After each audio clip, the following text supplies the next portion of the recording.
नमस्कार दोस्तों, हरे कृष्ण देव सरी, जयप्रकाश भारती, सुभद्रा कुमारी चौहान, रविन्द्रनाथ टैगोर, सर्वेश्वर दयाल सर्व, सक्सेना और हितोपदेश पंचतंत्र, चंपक नंदन और बालहंस, चंदा मामा, लोटपोट, मधुर मुस्कान, मधु मुस्कान, ये कुछ किताबें थी जिनके इर्द गिर्द बचपन बीता करता था।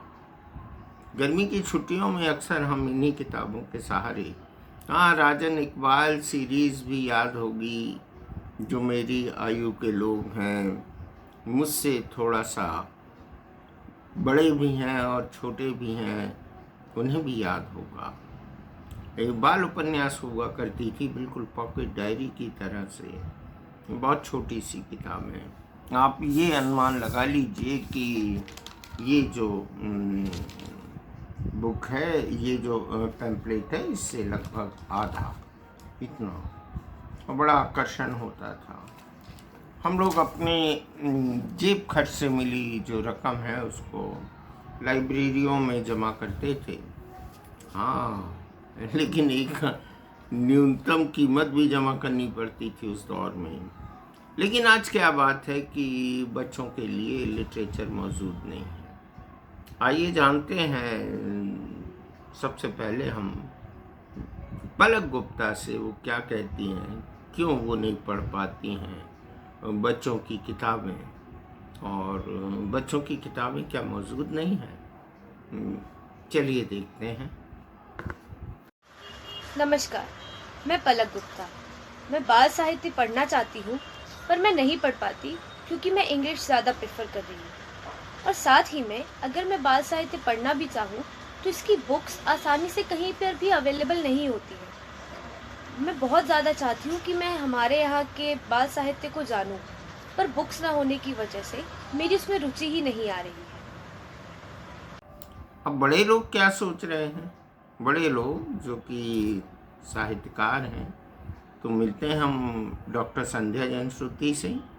संध्या जैन जी कहती हैं कि बाल साहित्य में सामग्रियां भी जो है, चलिए उन्हीं के शब्दों में सुन लेते हैं कि वो क्या कहना चाह रही हैं। नमस्कार, मैं डॉक्टर संध्या जैन श्रुति, जबलपुर, मध्य प्रदेश से आप सभी को नमन करती हूँ और बाल साहित्य एवं बचपन की किताबों से बढ़ती दूरियों पर अपनी बात रखना चाहती हूँ। आज बच्चों की किताबों से दूरियां बढ़ती जा रही हैं और इसकी क्या वजह है? वर्तमान समय में जीवन और समय को जो हमसे छीन रहा है, वह सबसे बड़ा कारण है स्मार्टफोन। आज का बचपन मोबाइल में उलझ गया है। मोबाइल फोन के मकड़ जाल में ना तो अब उसके पास पठन पाठन का समय है और ना ही चिंतन का समय है। ना उसे उचित अनुचित विचारने का, विचार विमर्श करने का मन है, और ना भविष्य के अनुचिंतन के बारे में सोचने की जिज्ञासा। अपनी ही धुन में सवार बचपन अनजाने से लोक में समाता जा रहा है। पूर्व काल में हम लोगों ने अपने बचपन में प्रेरक बाल साहित्य पढ़ा। छोटी छोटी सी कहानियां कब मस्तिष्क में बैठ जाती थीं और हमारी सोच का निर्माण कर लेती थी। प्रकृति, संस्कृति, आविष्कार, महापुरुष, सभी कुछ तो इन बाल पुस्तकों में समाहित होता था, जो मस्तिष्क में अपनी छाप छोड़ते थे। छोटी छोटी कविताएं, पंक्ति पूरी कीजिए, चित्र देखो, कविता लिखो, चित्र देखो, कहानी बनाओ, ऐसी प्रतियोगिताएं बाल साहित्य में निहित होती थी, जो ना जाने कब एक रचनात्मक व्यक्तित्व तैयार करने में सहयोगी बन जाती थी।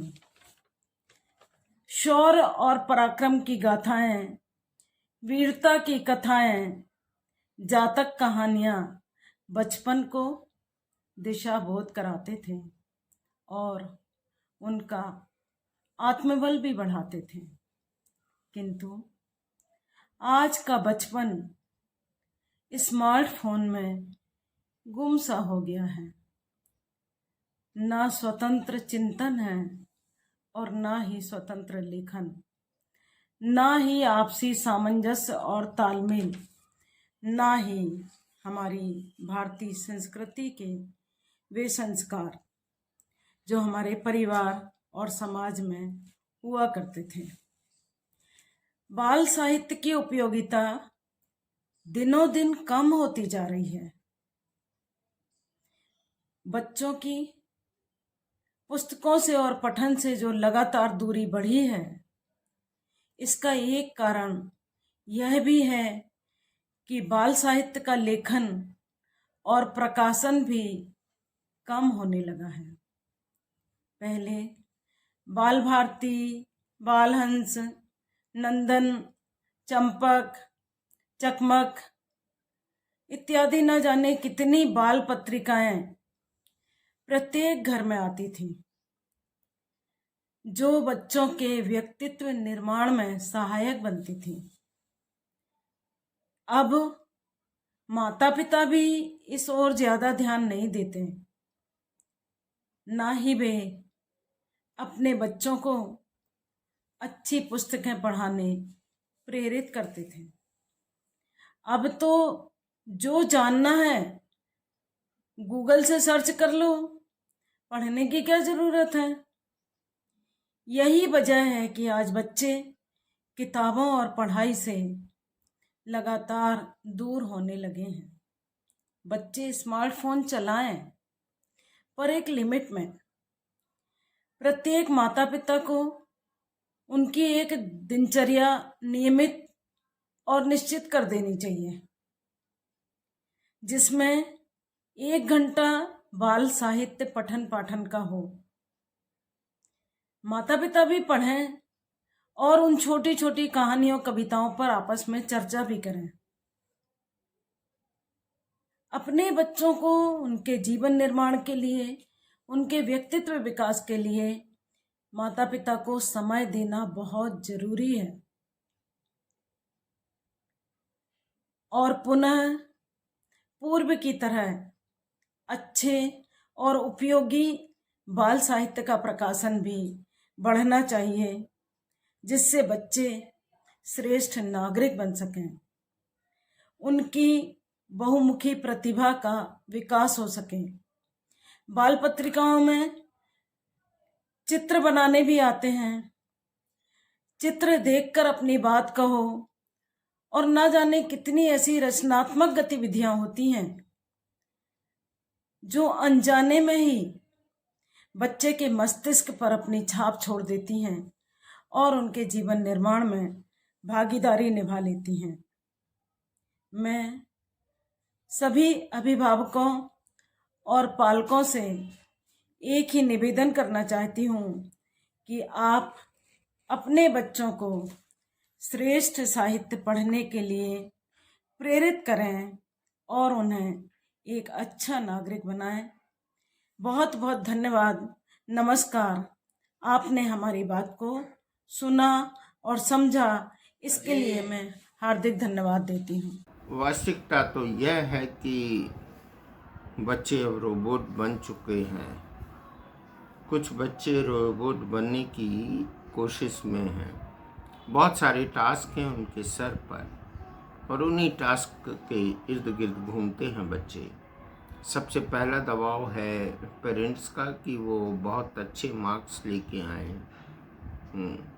एक दौर था जबकि बच्चों को डॉक्टर इंजीनियर बनाने की बड़ी कल्पना की जाती थी।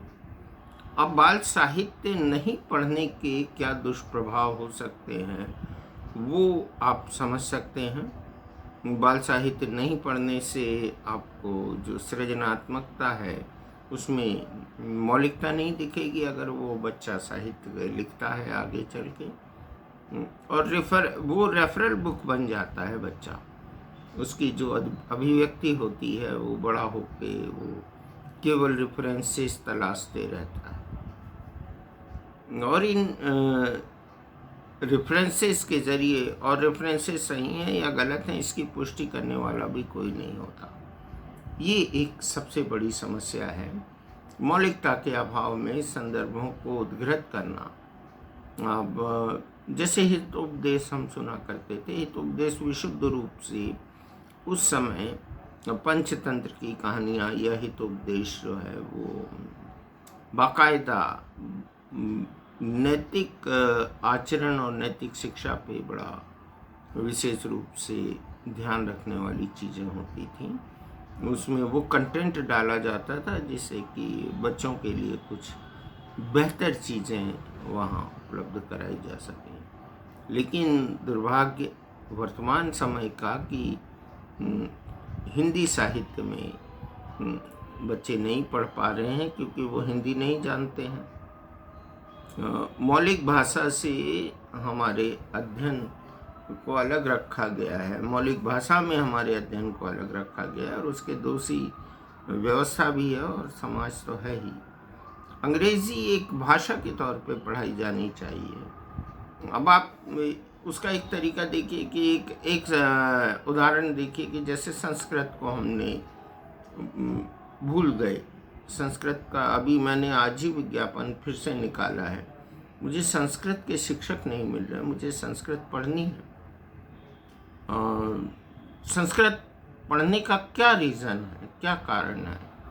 मुझे मौलिक साहित्य को पढ़ना है, मौलिक साहित्य वेद को पढ़ना है, उपनिषदों को पढ़ना है, उपनिषदों को समझना है उनकी मूल भाषा में। अब जब मैं उनकी मूल भाषाओं में उन्हें नहीं समझ पाऊँगा तो मैं भी मैक्स मूलर द्वारा ट्रांसलेटेड अंग्रेज़ी के वेद को पढ़ूँगा या अन्य किसी भी टीकाकार टिप्पणीकार के भाष्य को पढ़ूँगा, तो मैं बहुत करीबी से अपने वैदिक कल्चर को नहीं समझ पाऊँगा। उन चीज़ों में उन जो कंटेंट्स हैं उनमें सारी चीज़ें लिखी हुई हैं, जीवन के मौलिक क्रम को भी लिखा है, समझा गया है। तो भाषा से हमारा जो तात्पर्य है वो अंग्रेज़ी को हमें एक संपर्क भाषा के रूप में ध्यान में रखना चाहिए और उसे पढ़ना चाहिए।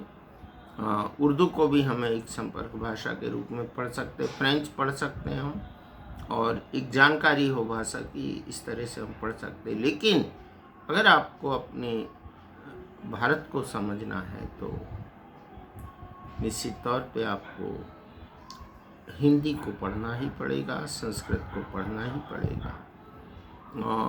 अभी मैंने जब पलक से पूछा कि तुमने कौन सी किताब पढ़ी, तो उन्होंने कहा आमिश को पढ़ा। आमिश ने सीता के चरित्र को उल्लेखित किया था, सीता द वॉरियर, और चूँकि वो अंग्रेज़ी माध्यम की स्टूडेंट है तो वो अंग्रेज़ी में ही पढ़ना पसंद करेगी। और ठीक है, आमिश को पढ़ा, ये एक अच्छी बात है, लेकिन बच्चों के लिए जो साहित्य है, बच्चों के स्कूलों में भी साहित्य नहीं है।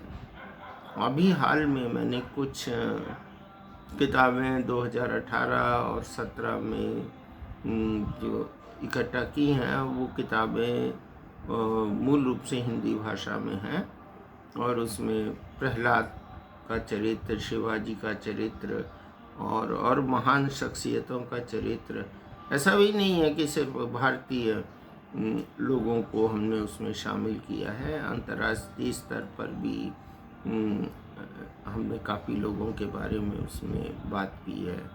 लुइस ब्रेल के बारे में बात की है हमने, काफ़ी सारे लोगों के बारे में जो किताबें हैं वो सजा के रखी हैं अपनी लाइब्रेरी में, और बच्चे पढ़ते भी हैं।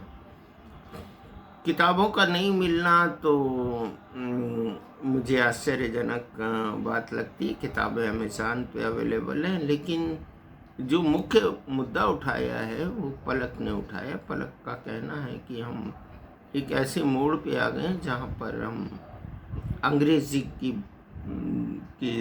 नॉलेज है हमको और हम उसी की किताबें पढ़ना चाहते हैं। बाल साहित्य से बच्चों को दूर रखने का षड्यंत्र जो है वो बेशक बहुत खतरनाक है। तो आइए आज बाल साहित्य दिवस पर हम जानते हैं कि हम क्या कर रहे हैं। थोड़ा अन्वेषण व्यक्तिगत तौर पे आपको भी करना ही होगा। नमस्कार मिसफिट पर पधारने का। अब आप देख ही चुके हैं मिसफिट का यह अंक, तो प्लीज़ कृपया हमारे चैनल को सब्सक्राइब भी कर लें और शेयर तो करना ही है। शायद उपयोगी आपके लिए हो या किसी और के लिए उपयोगी हो। धन्यवाद, नमस्कार, जय भारत, जय हिंद, वंदे मातरम।